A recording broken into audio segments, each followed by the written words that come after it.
Cheers. Hi, and welcome to Terry Talks Movies. This time around, I've got movie recommendations for you. Some of these are quite popular movies, some of them are obscurities, but I picked them off the shelves with specific criteria in mind. And that criteria is no horror, no science fiction, no fantasy, basically dramas and other things that don't have any supernatural element to them. I don't know why I did that, but I did. I've got, I think, 12 or 13 movies that I think if you haven't seen them, you should see them. If they're not in your collection, they should be in your collection if you're the kind of person who has a collection. And they're all bangers, but all but one of them perhaps is from the 20th century. So let's get started. I forgot I had a copy of this one. Classic movie from the late 60s, groundbreaking movie, directed by Norma Jewison, fantastic Quincy Jones soundtrack. In the Heat of the Night, with Sidney Poitier and Rod Steiger. Virgil, that's a funny name for a boy that comes from Philadelphia. What do they call you up there? They call me Mr. Tibbs. Breaks for a movie that shocked a lot of people because a black man smacked a white man in the mouth.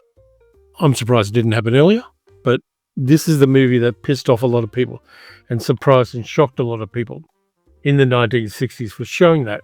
We all know the story. Virgil Tibbs, a police officer, he's in a southern town and gets rousted by the local sheriff, played by Rod Steiger, who, after a murder takes place, finds out that this guy's a crash-hot detective and uses him to try to help solve the murder.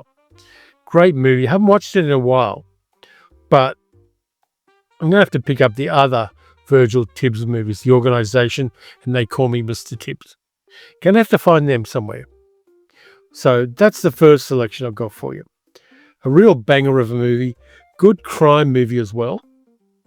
And it was filmed in the South, and there were a lot of tensions around the filming because I don't know whether you knew this, but there were a lot of racist white people in the South in the 1960s, and they didn't particularly like the making of this movie. We'll go with another classic next. Let me just open this. Hey, I got a 2-disc collection with the extras on the second DVD. Classic film noir. Banging soundtrack by David Raxon. Gene Kinney, Donna Andrews, Kristen Webb, Laura. I love Laura. I love the movie. I love the story. I love Waldo Lydecker, the evil gossip columnist played by Clifton Webb. I even like a very young Vincent Price in this one. Fantastic film. Just one of the classics of film noir, based on the novel by Vera Caspari, that they changed a lot of the novel for this.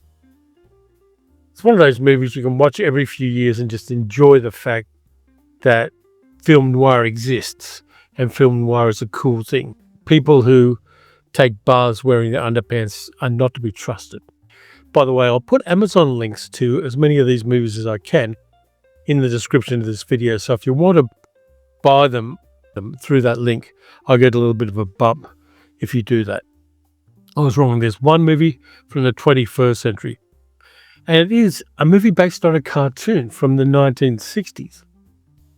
Wasn't particularly fond of the cartoon in the 60s, but the movie version of Josie and the Pussycats is such fun. It's arch, it's satirical, it's knowing. It turns product placement into a running joke in the film. And the cast is pretty damn good as well. Who have we got now? Rachel Lee Cook, Rosario Dawson, Alan Cumming. Well, you're going to have a pretty hard time selling secret messages once your secret's out. Oh, and tell me, Cookie, who will believe you? Who will get behind the ridiculous ramblings of one silly, powerless girl? We will. It's just a lot of fun, and it follows the cartoon plots pretty much solidly. It really is a movie that looks like fluff on the surface of things. But when you start watching it and you go, this thing is really taking the piss. It's also got Parker Posey in it. And no movie is made worse by having Parker Posey in it. Glad I found a copy of this. I couldn't find a Blu-ray, but I did find a DVD of it, and I'm happy with that. Josie and the Pussycats, I think, is an underestimated and really a hidden gem of a movie. It is fun, it's silly, it's satirical. It takes the piss out of the movie industry and the music industry. And it's been reevaluated in recent years as well. So a lot more people are going, hey, this movie's better than people say it is.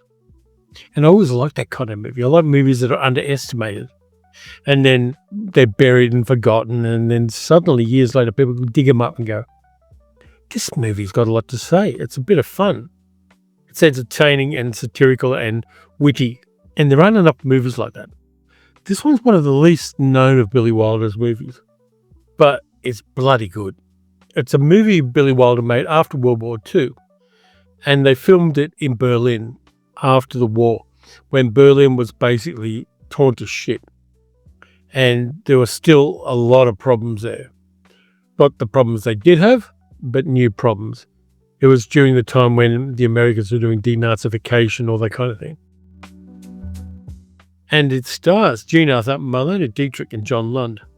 A Foreign Affair, about a female congressperson in the US who goes to Berlin to see what's happening there and see how the taxpayers' money's being spent there.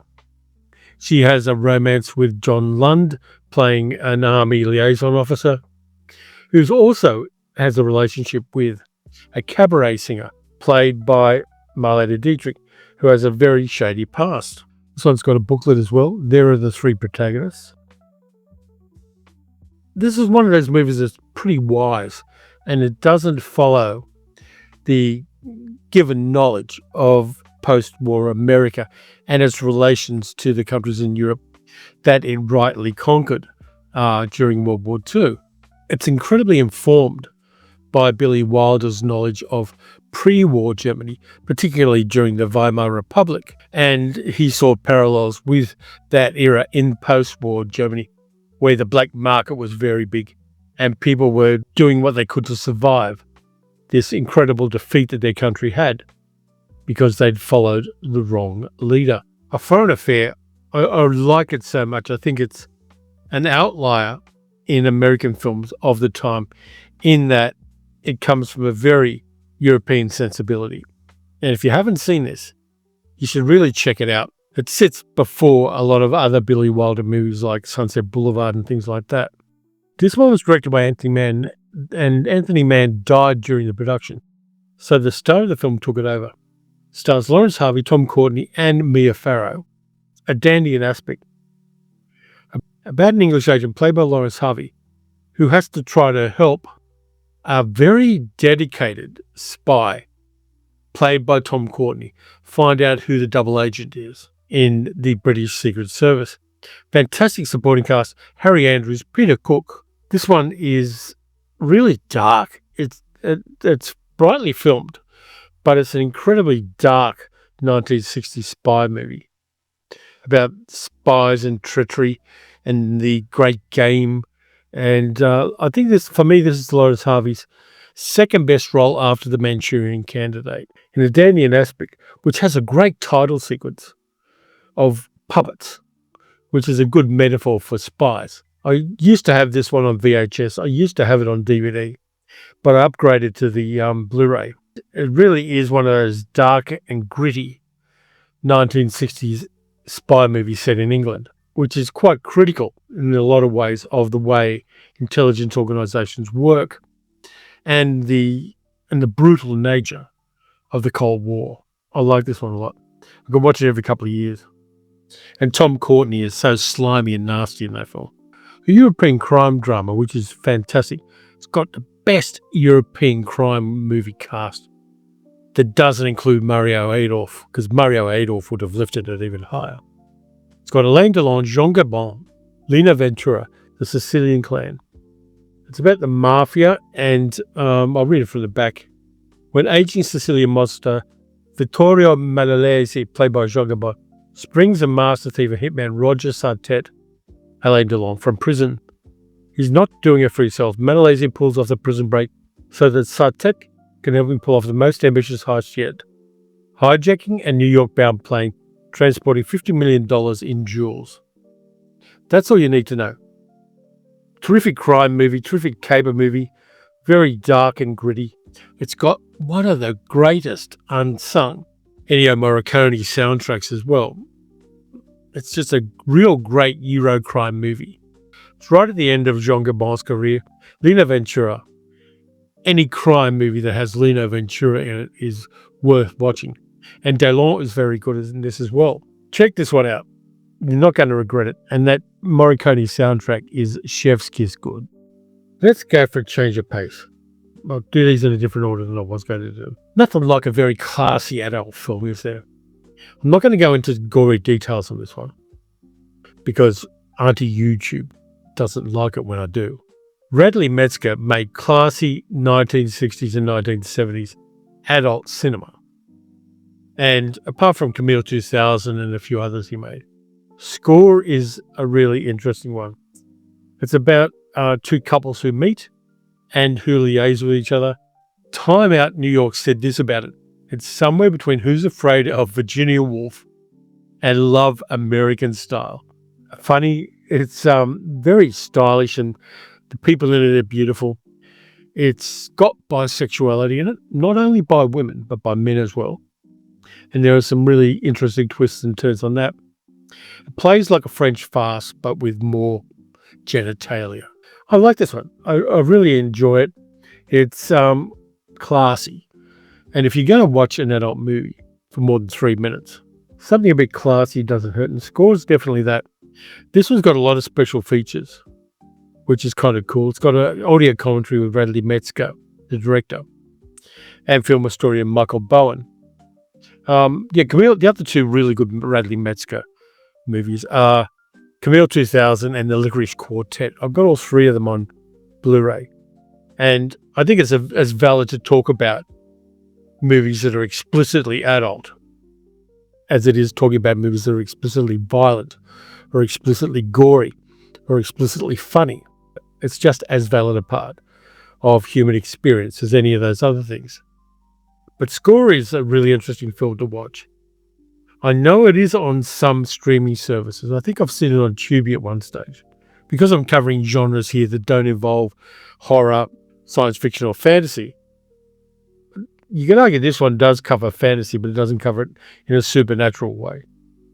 So you might want to check that one out if you get a chance. Who put this one out? Cult Epics. I don't know the company, but they put out that. 2 movies with the same title. There is a third movie with the same title, but it's a piece of shit. I'll warn you up front. Don't watch the third movie with this title that was made by Baz Luhrmann. This one is the original version, which is a silent movie version from 1927, filmed at Elstree Studios. E.A. Dupont's Moulin Rouge, which is about the Moulin Rouge in Paris. Tell you a story. 2004, middle-aged geek girl and I went to Paris. I would love to go there again. Can't afford it. And we were going to see the Moulin Rouge. We were going to look at it. We weren't going to go there because it was bloody expensive. We didn't have an enormous budget. So we get out of the metro and climb the stairs. And middle-aged geek girl looks around and says, "Where is it?" I go, "It's that big place with the mill on top of it right across the road." And sure enough, it was. We did see the Moulin Rouge, but we didn't go there. Went to the Museum of Eroticism in Pigalle, which is 7 stories of erotic art that's not there anymore. But we didn't go to the Moulin Rouge, but we went outside the Moulin Rouge. Beautifully dynamic film from the 1920s. The movie was reconstructed a few years ago, and this Blu-ray was put out. Really interesting to see the camera effects and the trickery and the camera movement you get in this movie. Even though it is silent and it's got basically an orchestral soundtrack to it, still a magnificent looking film. And then in the 1950s, we got the other good version of Moulin Rouge, directed by John Huston, starring Jose Ferrer as Henri de Toulouse-Lautrec, Jar-Jar Gabor and Colette Marchand.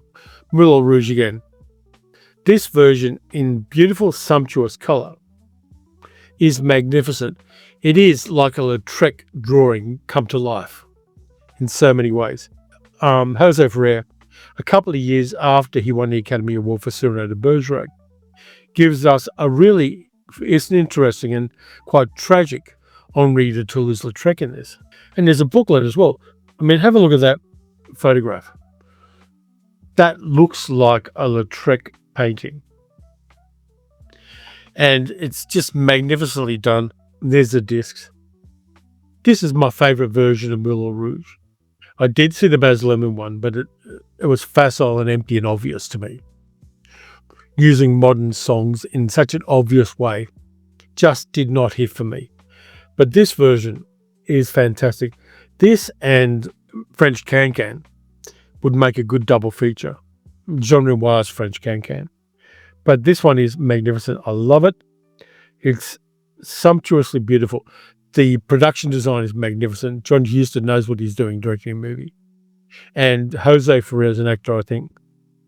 Last thing I saw him in, I think, might have been playing the Emperor in David Lynch's Dune. But he was sorely misused in a lot of movies because he didn't have a traditionally handsome face. Fantastic actor.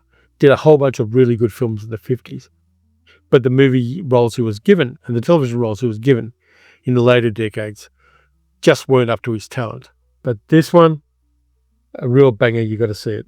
Bit in 1970s. I'll do the two 1970s ones, then I'll do the two ones from earlier. I did have this one on VHS, I remember.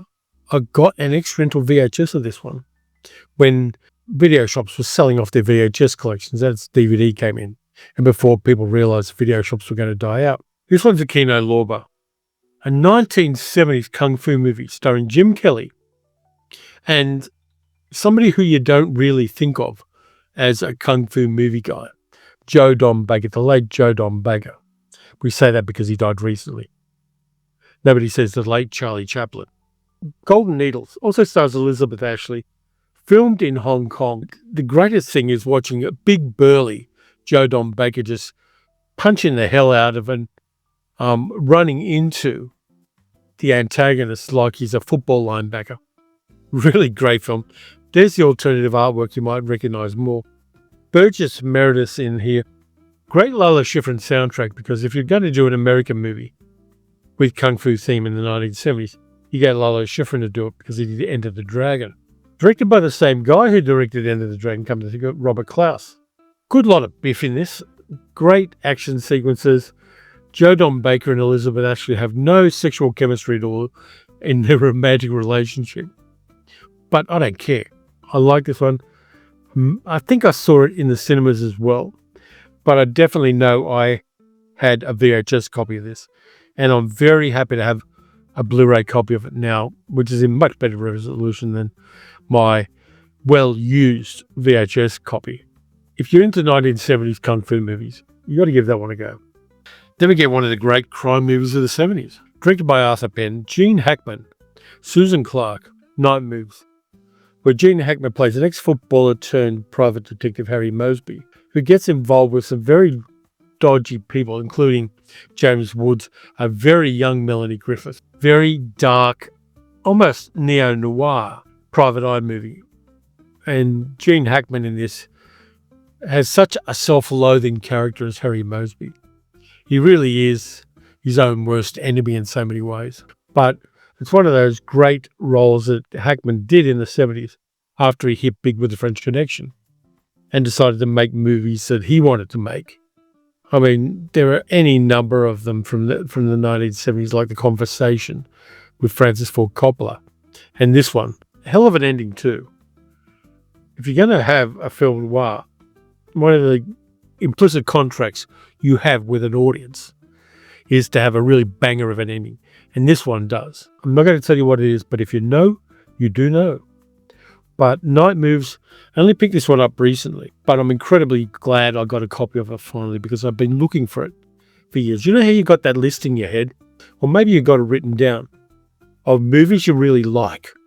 And then when they come up for sale somewhere, you know it's on the list and you know you ought to get it. And for me, Night Moves was that for a long time. And you may hear the rain outside. The rain's just picked up outside. But that one you got to check out if you haven't. And if you like Gene Hackman, bonus. This one I found out about through a circuitous route. I found out about it because of a Steve Martin movie called Dead Men Don't Wear Plaid, where they used scenes from this movie for the comedy of Carl Reiner's Dead Men Don't Wear Plaid. And it took years, because it always takes you years to find these things. Sometimes they're not available and they pop up This one again is a fairly small budget, but well-starred film noir from the late 1940s.